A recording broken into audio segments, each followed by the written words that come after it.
जय हिंद दोस्तों, कैसे आप लोग। तो दोस्तों आज जो हम करने वाले हैं, हम करेंगे भूगोल यानी ज्योग्राफी के एमसीक्यू क्वेश्चन जो आपके आने वाले एग्जामों के लिए बहुत ज़्यादा इंपॉर्टेंट हैं। तो चलिए दोस्तों शुरू करते हैं। हमारा आज का पहला क्वेश्चन है कि भारत किन देशों के साथ समुद्री सीमा साझा करता है। भारत किन देशों के साथ समुद्री सीमा साझा करता है, कितने देशों के साथ। Option number A 6, option number B 2, option number C 4 और ऑप्शन नंबर डी 8। तो दोस्तों इसका राइट आंसर है ऑप्शन नंबर बी। तो कौन कौन से देश हैं जिनके साथ भारत समुद्री सीमा साझा करता है। दोस्तों एक तो है आपका श्रीलंका,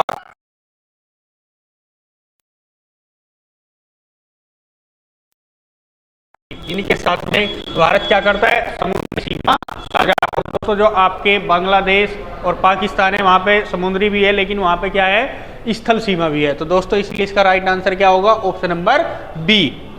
नेक्स्ट क्वेश्चन पर चलते हैं। नेक्स्ट क्वेश्चन है, आपसे पूछा है कि भारत के उत्तर पश्चिम में निम्नलिखित में से किस देश की सीमा लगती है। कि भारत के उत्तर पश्चिम में किस देश की सीमा लगती है। तो दोस्तों अगर हम इंडिया के मैप की बात करें तो आपसे पूछा गया है उत्तर पश्चिम। तो दोस्तों जैसे ये दिशा है तो ये वाली दिशा कौन सी है, उत्तर पश्चिम। तो यहाँ पे कौन कौन से देश है आपके, ये पूछा गया है। अफगानिस्तान, पाकिस्तान ए, बी म्यांमार और नेपाल, सी ऑप्शन बांग्लादेश और म्यांमार और डी ऑप्शन चीन और भूटान नेपाल। तो दोस्तों इस क्वेश्चन को हम मैप से करेंगे, थोड़ा देखेंगे। तो चीन आपके कहाँ है, इंडिया के यहाँ पे। हम बात करें ऑप्शन नंबर डी देखें, भूटान भी कहाँ है, इधर। नेपाल भी कहाँ है, इधर। तो दोस्तों ये वाली दिशा कौन सी है आपकी, ये है उत्तर पूर्व। तो दोस्तों राइट आंसर नहीं है म्यांमार। बांग्लादेश की बात करें, यहाँ पे है बांग्लादेश, म्यांमार इधर है, तो ये भी आपका उत्तर पूर्व नहीं है, तो ये भी आपका राइट आंसर नहीं है। नेक्स्ट क्वेश्चन है आपका म्यांमार और नेपाल। म्यांमार कहाँ पे है, पूर्व में, लेकिन पश्चिम में आपको दो देश देखने को मिलते हैं, पाकिस्तान और अफगानिस्तान। तो इसका राइट आंसर क्या है, option number A Pakistan. Next question पर चलते हैं, क्वेश्चन नंबर 3। निम्नलिखित में से कौन से पड़ोसी देश भारत का हिस्सा हुआ करते थे, पहले भारत का हिस्सा थे। Option number A Pakistan Bangladesh, option number B Nepal और चीन, ऑप्शन नंबर सी श्रीलंका और Maldives, option number D Indonesia और भूटान। तो दोस्तों हम बात करें ऑप्शन नंबर डी की, तो इंडोनेशिया और भूटान पहले से ही अलग देश हैं, श्रीलंका और मालदीव भी पहले से ही अलग देश हैं, और नेपाल और चीन भी आपके पहले से ही क्या है, अलग देश हैं। तो इसका राइट आंसर क्या है, ऑप्शन नंबर ए पाकिस्तान और बांग्लादेश। तो दोस्तों सबसे पहले 15 अगस्त 1947 को भारत में से ही कटकर पाकिस्तान क्या बना, एक देश।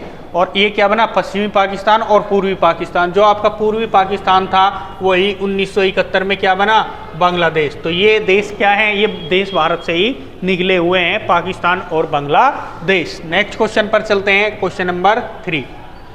नेक्स्ट क्वेश्चन पर चलते हैं, 3 हो गया ना। क्वेश्चन नंबर 4, भारत डैश के साथ सबसे लंबी भूमि साझा करता है। भारत किसके साथ सबसे लंबी सीमा साझा करता है। Option number A Sri Lanka, B Bangladesh, C Pakistan, D Nepal. तो इसका राइट आंसर है option number B. Option number B Bangladesh. और बांग्लादेश के साथ में भारत 4096 किलोमीटर की सीमा साझा करता है। दोस्तों आप बताएंगे कमेंट में कि भारत सबसे कम सीमा साझा किस देश के साथ करता है। इस देश का आप मुझे कमेंट में आंसर देंगे कि किसके साथ। मैंने आपको ऑफलाइन क्लास में भी ये चीज़ें पढ़ाई हैं कि भारत किस देश के साथ सबसे कम सीमा साझा करता है। तो इसका राइट आंसर आप मुझे कमेंट में बताएंगे और कितना किलोमीटर। नेक्स्ट क्वेश्चन पर चलते हैं, क्वेश्चन नंबर 5, भारत के उत्तर पश्चिम में निम्नलिखित में से किस देश की सीमा लगती है। तो उत्तर पश्चिम जो हमने पहले देखा अभी, तो दोस्तों उत्तर पश्चिम क्या होता है, जैसे ये दिशा है तो उत्तर पश्चिम ये है। ऑप्शन नंबर डी चीन की बात करें, चीन यहाँ पे है, भूटान भी इधर ही है, नेपाल भी इधर ही है, तो ये तो आपका आंसर है नहीं। बांग्लादेश यहाँ पे है, म्यांमार इधर है, ये भी नहीं है। म्यांमार नेपाल, म्यांमार अभी देखा, नेपाल यहाँ पे है, म्यांमार यहाँ पे है, तो आपका क्या है, नेपाल भी नहीं है। तो राइट आंसर है आपका अफगानिस्तान और पाकिस्तान। यहाँ पे आपका पाकिस्तान है और अफगानिस्तान। तो उत्तर पश्चिम में क्या है, अफगानिस्तान और पाकिस्तान। तो दोस्तों इसलिए आपका राइट आंसर क्या हुआ, ऑप्शन नंबर ए उत्तर पश्चिम में कौन से देश लगते हैं? पाकिस्तान और अफगानिस्तान। नेक्स्ट क्वेश्चन पर चलते हैं, क्वेश्चन नंबर 6। तो दोस्तों ये क्वेश्चन है ना आपके लिए बहुत ही आने वाले एग्जाम में आपके लिए इंपॉर्टेंट है। अब दिल्ली पुलिस में इन्हीं में से क्वेश्चन आपको मिलने वाले हैं। तो दोस्तों इन क्वेश्चनों को अच्छे से देखें वीडियो को और ध्यान में दिमाग में बैठाने की कोशिश करें। मैं पूरी कोशिश करूंगा कि आपको मैं दिमाग में बैठाऊं। तो दोस्तों ये वीडियो आप पूरी देखना। चलिए दोस्तों आगे चलते हैं, क्वेश्चन नंबर 6। कौन सा देश भारत के साथ सबसे लंबी भूमि सीमा साझा करता है? Option number A Pakistan, B चीन, सी बांग्लादेश और डी नेपाल। तो दोस्तों मैंने इसका आंसर अभी बताया था आपको। इसका राइट आंसर है बांग्लादेश। और कितनी करता है? 4096 किलोमीटर। 4096 किलोमीटर। नेक्स्ट क्वेश्चन पर चलते हैं। Next question number 7। भारत और श्रीलंका के बीच कौन सा द्वीप स्थित है? भारत और श्रीलंका के बीच कौन सा द्वीप स्थित है? ए ऑप्शन लातूर, बी कच्छतीवु, सी जागन और डी दीवर। तो जो इसका राइट आंसर है वो है ऑप्शन नंबर बी कच्छतीवु द्वीप। तो भारत और श्रीलंका के बीच में कौन सा द्वीप है? कच्छतीवु द्वीप। तो इसे भी आप याद रखेंगे। और आपको पता है भारत और पाकिस्तान के बीच में भारत और श्रीलंका के बीच में कौन सी संधि है? पाक जल संधि। कौन सी संधि है? पाक जल संधि। आपसे एग्जाम में पूछता है पाक जल संधि किस किस के बीच है, तो आप उत्तर बताएंगे भारत और श्रीलंका के। और आपके इसमें ही क्या है? मन्नार की खाड़ी। मन्नार की खाड़ी। मन्नार की खाड़ी। और इसमें आप और क्या पढ़ते हैं? आप पढ़ते हैं इसमें राम सेतु। राम सेतु। राम सेतु भारत और श्रीलंका के बीच में जो आपका बताया जाता है राम सेतु, ये कहाँ पे है? रामेश्वर। पाक जल संधि भी कहाँ पे है? ये आपके दक्षिण भारत में है, सब तमिलनाडु के क्षेत्र में। नेक्स्ट क्वेश्चन पे चलते हैं, क्वेश्चन नंबर 8। भूटान भारत का पड़ोसी देश है। भारत के किस राज्य की सीमा भूटान से लगती है? तो दोस्तों आप बताएंगे कि भूटान से भारत के किस राज्य की सीमा लगती है। Option number A Punjab, B Haryana, C Paschim Bengal और डी जम्मू कश्मीर। तो दोस्तों भूटान की सीमा किससे लगती है? Paschim Bengal. Option number C. Bhutan की सीमा, भूटान कहाँ से शुरू होता है आपका? सिक्किम से। कहाँ से? सिक्किम। सिक्किम से शुरू होते हुए भूटान आपका आगे पश्चिम बंगाल से भी लगता है। तो दोस्तों जम्मू कश्मीर, हरियाणा और पंजाब से भूटान की सीमा नहीं लगती। यहाँ पे आप देखेंगे तो इसका राइट आंसर हुआ option number C. Next question पर चलते हैं, क्वेश्चन नंबर 9। श्रीलंका भारत से किस जलडमरू मध्य और खाड़ी द्वारा अलग हुआ है? ए ऑप्शन खंबात की खाड़ी, बी ऑप्शन कच्छ की खाड़ी, सी ऑप्शन जलडमरू मध्य की खाड़ी और डी ऑप्शन मन्नार की खाड़ी। तो दोस्तों ये क्वेश्चन मैंने आपको अभी पीछे बताया है, जहाँ पे आपसे पूछा गया था कि भारत और श्रीलंका के बीच में कौन सी जगह पड़ती है, कच्छतीवु कौन सा द्वीप पड़ता है। तो वहाँ मैंने आपको बताया था इसमें क्या है राइट आंसर? मन्नार की खाड़ी। इसका राइट आंसर क्या है? मन्नार की खाड़ी। तो भारत और श्रीलंका के बीच कौन सी खाड़ी है? मन्नार की खाड़ी। क्वेश्चन नंबर 10 देखेंगे। भारत अफगानिस्तान के साथ कितनी भूमि साझा करता है? भारत अफगानिस्तान के साथ कितनी भूमि साझा करता है? तो दोस्तों यही था मेरा क्वेश्चन आपसे। A option 106, B option 306, C option 506 और डी ऑप्शन 706। तो इसका राइट आंसर है ए ऑप्शन 106 किलोमीटर। भारत और अफगानिस्तान के बीच में कितनी बाउंड्री लगी हुई है? 106 किलोमीटर। नेक्स्ट क्वेश्चन पर चलते हैं, क्वेश्चन नंबर 11। वे संगठित संस्थान जो जमाकर्ताओं से जमा स्वीकार करते हैं और कर्जदारों को अग्रिम ऋण देते हैं वे क्या कहलाते हैं? इसमें आपसे बताएंगे अब वे क्या कहलाते हैं। इसका जो राइट आंसर है आप देखेंगे ए में है होटल, बी में है अस्पताल, सी में है बैंक और डी में है विद्यालय। तो दोस्तों जो इसका राइट आंसर है आप बताएंगे, इसका राइट आंसर है ऑप्शन नंबर सी बैंक। वे संगठित संस्थान जो जमाकर्ताओं से जमा स्वीकार करते हैं, कर्जदाताओं को अग्रिम ऋण देते हैं। दोस्तों हम बैंक में क्या करते हैं? हम बैंक में जाके अपना पैसा जमा कर सकते हैं और वहाँ से हम क्या ले सकते हैं? ऋण या लोन वगैरह भी हम ले सकते हैं। तो ये काम कहाँ पे होता है? होटल, अस्पताल, बैंक या विद्यालय। तो दोस्तों इसका राइट आंसर क्या था आपका? बैंक। तो दोस्तों आपसे पूछा है कि आप किस संस्थान में जाके पैसा जमा कर सकते हैं या वहाँ से ऋण वगैरह या लोन वगैरह ले सकते हैं। तो इसका राइट आंसर है option number C bank. Next question पर चलते हैं, क्वेश्चन नंबर 12। मुद्रा आपूर्ति के माप के संबंध में कौन सा कथन सही है? मुद्रा आपूर्ति के माप के संबंध में कौन सा कथन सही है? दोस्तों इसमें थोड़ा सा मिसप्रिंट है। नेक्स्ट क्वेश्चन देखते हैं। नेक्स्ट क्वेश्चन है 13। ऋण ग्रहण को छोड़कर सरकार के कुल व्यय और कुल प्राप्ति के बीच का अंतर क्या कहलाता है? ऋण ग्रहण को छोड़कर सरकार के कुल व्यय और कुल प्राप्तियों के बीच का अंतर क्या कहलाता है? ये आपसे पूछा गया है। ए ऑप्शन राजकोषीय घाटा, बी राजस्व अधिक्य, सी प्राथमिक घाटा और डी राजस्व घाटा। तो इसका राइट आंसर जो है ऑप्शन नंबर ए राजकोषीय घाटा। नेक्स्ट क्वेश्चन पर चलते हैं।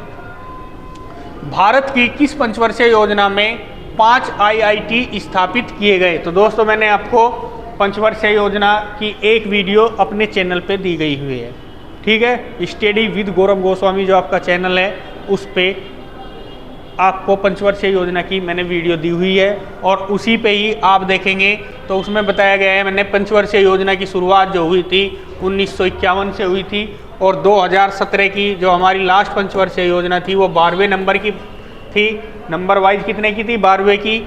और हम बात करें आगे, अब योजना आयोग को क्या नाम दे दिया गया है? नीति आयोग। ये कब बदला गया? 1 जनवरी 2015 में। 1 जनवरी 2015 में ये इसका नाम बदला गया था। तो आपसे सवाल पूछा है भारत की किस पंचवर्षीय योजना में 5 IIT Mumbai, IIT Kanpur, IIT Kharagpur इनका पूछा है। तो ये है आपकी ए ऑप्शन तीसरी, बी पहली, सी चौथी और डी दूसरी। तो इसका राइट आंसर है ऑप्शन नंबर बी पहली पंचवर्षीय योजना, जो कि आपकी 1951 से लेके 56 तक चली थी। 1951 से लेके 56 तक। नेक्स्ट क्वेश्चन पर चलते हैं, क्वेश्चन नंबर 15। हरित क्रांति ने भारत की किस पर निर्भरता कम की? ए ऑप्शन मशीनरी, बी अनाज, सी कपड़ा और डी पेट्रोलियम। तो हरित क्रांति ने भारत की किस पर निर्भरता कम की? तो दोस्तों हरित क्रांति की बात करें, ये किससे संबंधित है? खाद्यान्न से संबंधित है। किससे संबंधित है? खाद्यान्न से संबंधित है। और इसका जो आपसे पूछा गया इसका राइट आंसर है ऑप्शन नंबर बी, अनाज की इन्होंने निर्भरता कम की है हरित क्रांति ने। Question number 16। 2015 में भारत में योजना आयोग के स्थान पर किस संस्था की स्थापना की गई? ए option NITI Aayog, B option RBI, C option NABARD और डी ऑप्शन सेबी। दोस्तों बात करें हम यहाँ पे सेबी की, तो इसका जो होता है full form security exchange board of India. ये कब बना? 1982 में। नाबार्ड क्या है? ये आपका रूरल एक बैंक है, ग्रामीण बैंकों की तरह जो हमारा कार्य करता है। RBI की बात करें, ये 1 अप्रैल 1935 में बना और जिसका नाम क्या है? रिजर्व बैंक ऑफ इंडिया, जहाँ से भारत की मुद्राएं वगैरह जारी होती हैं। इसका जो राइट आंसर है आपका ये है नीति आयोग। योजना आयोग के स्थान पर 1 जनवरी 2015 को आपका क्या लाया गया प्रधानमंत्री जी मोदी द्वारा? नीति आयोग। नेक्स्ट क्वेश्चन पर चलते हैं, क्वेश्चन नंबर 17। हरित क्रांति मुख्य रूप से किस उत्पादन के सुधार पर केंद्रित है? हरित क्रांति मुख्य रूप से किस उत्पादन के सुधार पर केंद्रित है? ए ऑप्शन गेहूं और धान, बी ऑप्शन गेहूं और मक्का, सी ऑप्शन कपास और मक्का, डी ऑप्शन धान और कपास।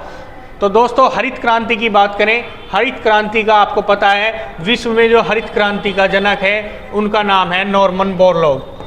हरित क्रांति के जनक क्या है? नॉर्मन बोरलॉग के नाम से। और भारत में बात करें, भारत में हम बात करें हरित क्रांति के जनक की, तो उनका नाम है आपको पता होगा MS स्वामीनाथन। MS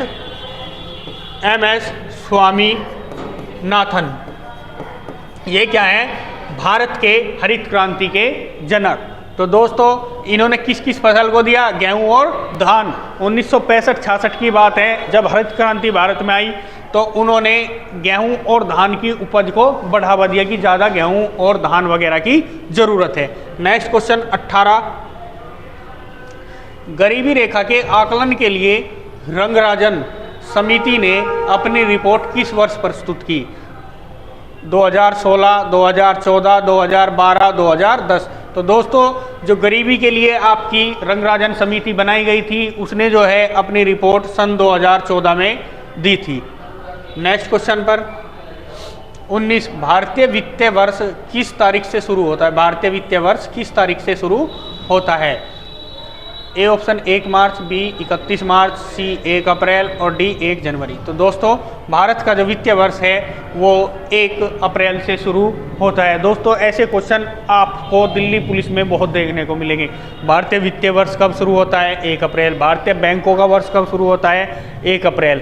तो ऐसी चीज़ें आपको बहुत याद रखनी है। नेक्स्ट क्वेश्चन पर चलते हैं। कौन सा क्षेत्र अर्थव्यवस्था में श्रम का सबसे अधिक अवशोषण करता है? ए उद्योग, बी बैंकिंग, सी कृषि और डी सेवा। तो दोस्तों इसका राइट आंसर है ऑप्शन नंबर सी। तो दोस्तों जो सबसे ज़्यादा मेहनत वगैरह का कार्य है वो किस में है? कृषि में, आपका एग्रीकल्चर। नेक्स्ट चलते हैं क्वेश्चन नंबर।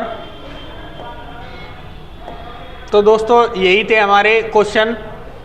तो बात करें हम, ये हमारे क्वेश्चन है, हमने 20 क्वेश्चन के समथिंग किए हैं। तो दोस्तों ये क्वेश्चन आपके लिए बहुत ही इंपॉर्टेंट है। इन क्वेश्चनों को अच्छे से देख लें और वीडियो को हमारी को ज़्यादा से ज़्यादा शेयर करें और चैनल को सब्सक्राइब करें। जय हिंद, जय भारत।